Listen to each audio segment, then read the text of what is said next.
안녕하세요. 형사소송법 강의 시작하겠습니다. 먼저 강의 계획서 보시면서 몇 가지 전달 말씀드리겠습니다. 아마 지난 행정법 때부터 시험이 패턴이 좀 바뀌었죠. 이제 주 3회로 시험 볼 겁니다. 월수금.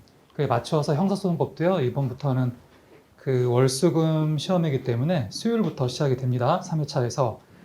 그 강의 계획서에 나와 있는 것처럼 시험 범위는 전날까지 배웠던 그 강의 시험 그 수업 범위이고요. 누적으로 되지는 않습니다. 이번에 선택형, 사례형 수요일부터 볼 때 선택형 문제는 20문제이고 사례형은 50점 기준인데요. 그 먼저 부탁을 드리고 싶은 건 사례형 문제에서 가급적이면 50점 몇 점이면요 2면까지만 작성해 주시기 바랍니다. 지면 배분하는 연습도 반드시 필요하기 때문에 2면까지만 작성해 주시고 분량 조절 잘 해보시기 바랍니다.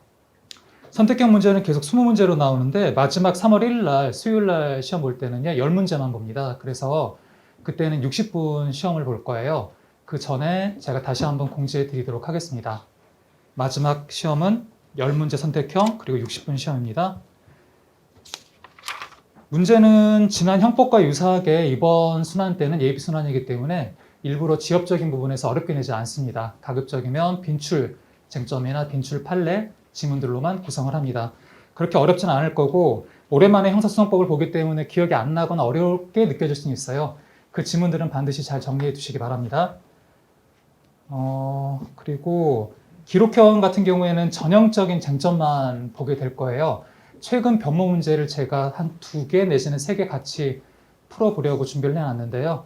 최근 변모 문제입니다. 해당되는 전형적인 기록을 볼 때 우리가 봐야 되는 내용들만 한번 빠른 시간에 돌릴 텐데 그 마지막 9회, 10회가 형사 기록형 연습이거든요. 그때 이틀 동안 여러분 어떤 공부를 할지 잘 계획을 세우시는 게 좋을 거예요. 그때는 이미 형사소송법이 거의 실질적으로 끝났기 때문에 교재 진도를 안 나갑니다. 그러면 그때 기록형만 이틀 내내 볼 것인가? 그러면 좀 비효율적일 수가 있어요. 가급적이면 그때 밀렸던 사례형이나 선택형에서 어떠한 교재, 어느 정도 마무리 지을지 굉장히 구체적으로 계획을 세워 놓으셔야 될 거예요. 안 그러면은 이틀이 크게 의미 없이 빠른 시간으로 지나갈 수 있습니다. 계획을 한번 잘 세워보시기 바랍니다. 원래 오늘 그 복도 게시판에 여러분이 혹시 상담을 희망하시는 분 한해서 지난 형법과 똑같이요. 상담 신청을 받으려고 했는데 출력을 했는데 종지를 안 가셨습니다. 그래서 그 원래는 내일부터 상담을 진행하거든요. 혹시라도 내일 상담을 희망하시는 분께서는 저한테 쉬는 시간이나 수업 끝나고 개별적으로 말씀해 주시면 내일 상담 진행하겠습니다. 형법대와 비슷합니다. 상담은 15분 정도 예상이 되고요. 한 분당. 그리고 가급적 오실 때 질문에 대한 내용을 상세하게 준비를 해 오시면 좋습니다. 그 15분이라는 시간 동안 여러분께서 저한테 말씀하시는 걸 제가 듣는 것만으로도 짧더라고요. 시원하게 솔루션을 드리기가 어렵습니다. 그러니까 함께 고민 공유하고 또 말씀하시다 보면은 여러분의 고민이 정리되기도 하니까요. 그 의미가 있으니 가급적 최대한 자세하게 질문을 준비해 오시길 바랍니다. 하루에 2분 정도 예상이 되고요. 내일 게시를 하도록 하겠습니다. 그래서 내일은 가급적이면 지난번에 형법 때 신청 못 하셨던 분들만 먼저 신청을 해주시고 그리고 그 다음날부터는 혹시 비어있는 자리가 있다면 지난번에 하셨던 분도 또 중복해서 신청하셔도 무방합니다. 오늘 자료 나간 게 있는데요. 2가지가 있는데 그 중에 하나는 추록이라고 써 있는 게 있습니다. 작년판으로 제 교재를 공부하신 분들이 계세요. 근데 작년과 올해 내용들이 좀 바뀌었어요. 전면적인 개정이 이루어진 게 아니라 최신 판례라던가 그리고 작년에 기출되었던 변모 문제들을 반영하다 보니까 작년 변모, 변시, 올해 변시까지 반영해서 약간 바뀌었습니다. 그래서 추록을 별도로 내지는 않았고 작년판을 가지신 분들을 위해서 중요하게 변경된 내용만 정리를 해 두었습니다. 그리고 또 하나의 자료가 있는데 이거는 다 받으셔야 되는데 12페이지짜리인데 최근 3개년 변모 쟁점 정리가 있습니다. 형법 순환 때 들어보셨던 분은 제가 말씀드렸던 공부 방법 사례형 중에 빠르게 문제를 치는 연습을 좀 했으면 좋겠다. 시간이 없지만 각 100점 기준으로 해서 15분 이내에 문제 푸는 연습을 최대한 빨리 많이 해보셨으면 좋겠다 했는데 그 시간마저도 여의치 않으신 분이 적지 않으셨어요. 왜냐하면 교재를 또 캡슐이 워낙 빡빡했고 교재 정리하는 것뿐만 아니라 선택형 문제를 풀어야 되니까 사례형 또 따로 시간 내기가 힘든 분들이 많으셨습니다. 그래서 일부러 이번에는요, 아예 3개년 그 변모 문제를 쟁점을 다 뽑아놨습니다. 그래서 이거는 진도별로 제가 조정을 해놓은 겁니다. 만약에 시간이 허용이 된다면 제가 수업 종료하면서 수업 종료 전에 당일 문제까지 한번 간략하게 보려고는 하는데 그 7회 내지는 8회 형사성법을 다 끝내야 되기 때문에 네, 확신할 수는 없어요. 여하튼 여러분 개별적으로 저와 함께 풀지 못한다 하더라도요. 나중에 복습하실 때 이 문제는 꼭 보셨으면 좋겠습니다. 보셔야 합니다. 최근 3개년 변모 문제입니다. 다른 내용은 형법대와 네, 크게 다른 바 없으니 강의 계획서 참조해 주시고 오늘 진도 들어가도록 하겠습니다. 교재가 그 빨간색 형사성법 쟁점과 판례 이 교재로 진행을 하는데요. 420페이지가 좀 넘는 분량이긴 한데 근데 이건 네, 편집이 좀 여유 있게 되었기 때문에 빡빡하지 않아서 가독하는데 크게 문제가 없고 분량이 그렇게 많은 편이 아니에요. 그래서 아마도 제 생각에는 이 교재로 준비하셨을 때 네, 양에 대한 문제로 크게 고민하지 않으셨으면 좋겠습니다. 최소한의 내용을 담으려고 노력했던 교재이니 여러분들 잘 활용해 주셨으면 좋겠고 수업 때에는 다 나갈 수는 없고요. 형법과 유사하게 중요한 쟁점 내지는 중요한 판례 위주로만 하도록 하겠습니다. 그리고 개별적으로 여러분이 보셨을 때 어려울 만한 내용들만 네, 하도록 합니다. 자, 첫 번째 진도 오늘은 9페이지 관할부터 들어가도록 하겠습니다. 관할 및 법원입니다.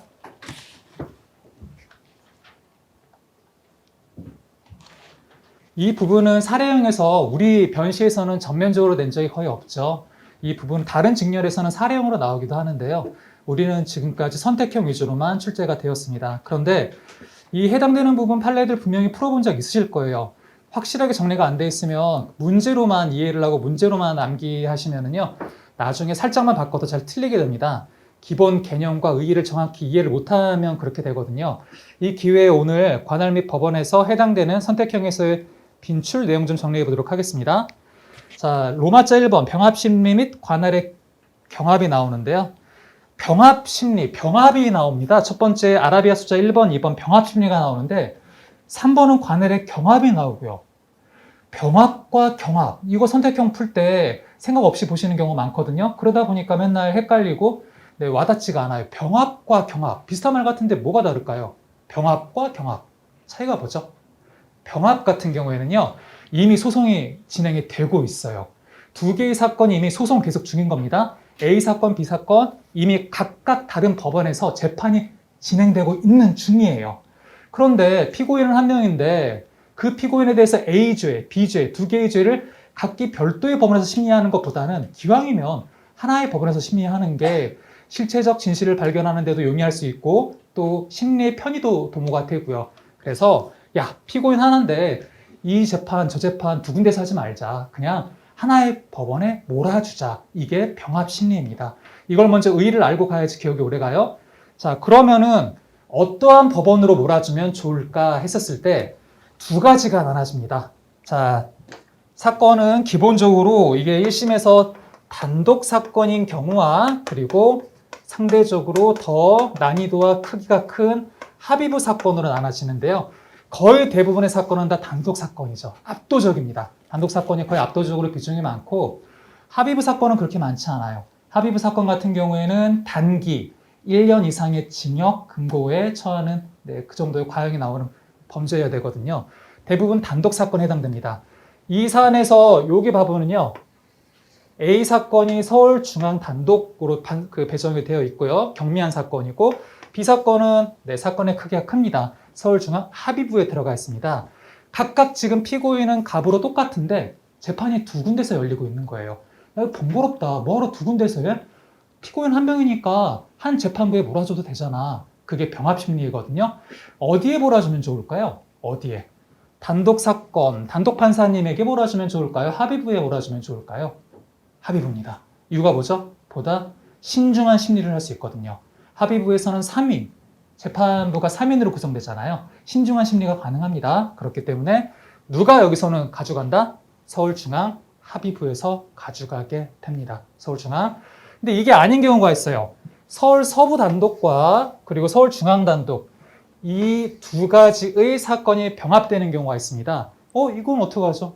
둘 다 똑같은 단독 사건인데 더 신중한 판단을 할 수 있는 법원이 별도 있지 않잖아요. 둘 다 단독 판사, 판사님 한 분이거든요. 이때는 어떡하죠? 이게 바로 그 아라비아 숫자 2번 토지 관할의 병합 심리입니다. 이와 같은 때는 어떻게 한다? 야, 둘 중에 한 명이 가져간다고 주장하지 마. 너희들이 대등하니까 너희들의 각자 주장할 수 있는 게 아니라 너희들의 위, 직근 상급 법원에서 결정해 주는 거야. 상급 법원에서. 근데 문제가 발생해요. 직근 상급 법원에 공통되는 법원이 있으면 위의 법원이 공통되면은 그래 우리가 이번에 너한테 몰아줄게. 네가 가져가. 해주면 되는데 이 사건 한번 봐보시면요. 서울 서부 단독일 때 올라가면 어디죠? 직근 상급 법원은요. 서울 고등법원이 아닙니다. 서울 서부지방법원 본원 합의부예요. 이 사건 서울 중앙단독 같은 경우는 그 위가 어디죠? 직근 상급 법원이요. 서울 고등법원 아닙니다. 단독의 그 위에는요. 서울 중앙지방법원 본원 합의부예요. 공통되지가 않습니다. 공통되지가 않아요. 그럼 결정을 못 해줘요. 이 두 개의 법원이 서로 다르잖아요. 공통되지 않단 말이에요. 그러면 안 돼요. 그럼 또 올라가야 돼요. 결국 대법원은 공통될 수밖에 없죠. 우리나라 대법원은 하나밖에 없으니까. 그럼 대법원이 결정해줘야 되는데 이런 식으로 올라오면 그렇지 않아도 대법원의 판사님도 적은데 유일한 3심제에서 3심 대법원에 이미 사건은 넘쳐납니다. 이것까지 다 언제 판단할 시간이 없단 말이에요. 이것까지 하나하나 언제 다, 이 많은 것들을 언제 다 처리할 수 있을까? 그래서 이와 같은 경우에 이렇게 가지 말자. 우리 판례는 그 관련 법률이 있습니다. 이게 바로 로마자 2번에 토지 관할 병합에서 공통되는 직근 상급 법원이라 해서 여러분 형사소송법 교재를 갖고 계신 분은 앞부분에서 이거 쟁점이 거의 다 나와 있어요. 이게요. 이와 같은 문제점이 여기서 비롯이 됩니다. 공통되는 직근 상급 법원이 윗단계 올라갔더니 서로 공통되지 않아서 결국 대법원까지 가야 될 때 대법원에 몰아주게 하니까 너무 많다. 도저히 못하겠다. 이랬을 때 어떻게 하면 좋을까? 관련 법률이 있습니다. 각급 법원의 설치와 관할 구역에 관한 법률이라는 게 있거든요. 그건 10페이지 그 판례에 바로 나와 있는 그 법률인데요. 그 법률에 따르면 이와 같은 경우에 2심에서의 관할 법원은요. 서울고등법원입니다. 그 법률에 따르면 서울고법에서 결정해줘. 서울고법에서. 편하지 않습니까? 대법원까지 가지 않고. 이게 그 쟁점인 겁니다. 그래서 이게 문제가 되는 부분을 정확히 이해를 하셔야 됩니다. 로마자 2번에 대한 설명까지 같이 드렸고요. 자, 아라비아 숫자로 다시 돌아올게요. 1번입니다. 9페이지. 사물관할의 병합 심리. 병합은 전제가 뭐다? 이미 재판 진행 중에 있습니다. 2개 이상의 사건이 이미 재판을 하고 있는데 불편하다. 하나의 법원으로 몰아주자. 병합해서 심리를 하자. 병합 심리. 과연 사물관할이 다를 때는 어떻게 하면 된다? 보다 신중한 심리를 할 수 있는 합의부에 몰아주면 됩니다. 동그라미 1번 보시겠습니다. 사물관할을 달리하는 수개의 관련 사건이 사물관할을 달리한다는 건 사건의 경중이 다르다는 거예요. A죄와 B죄 중에 A는 단독 사건, B죄는 합의부 사건인 겁니다. 이와 같이 크기가 달랐을 때 각각 법원 합의부와 단독 판사에 계속된 때에는 누가 가져간다? 합의부가 가져가는 겁니다. 위에 있는 직근 상급 법원이 결정해 주는 게 아니에요. 합의부가 너 갖고 와. 내가 해줄게. 우리가 맡아줄 테니까. 우리는 3명이야. 너 혼자잖아. 우리가 맡아줄게. 가져가는 겁니다. 상급 법원이 결정하는 게 아니라. 근데 이거는 지금 1심인 경우이고요. 2심인 경우는 어떻게 하나요? 2심인 경우는 바로 이겁니다. 서울중앙 단독 사건은 위로 올라가면요. 고등법원 가는 거 아니에요. 단독 사건은요. 항상 그 법원에 합의부로 갑니다. 합의부. 근데 애초부터 합의부 사건은 항소를 하면 어디 가죠? 고등법원 갑니다. 그래서 현재 사건 2개를 병합하려고 봤는데 여기 A 사건은 여기 있고 B 사건은 여기 있단 말이죠. 이건 누가 가져가면 좋을까요? 당연히 보다 신중한 심리를 할 수 있는 곳이 어디다? 고등법원이죠. 고등법원이 갖고 와. 내가 이거 같이 해줄게 해서 결정으로 고등법원이 가져가게 됩니다. 그게 바로 동그라미 2번인 겁니다.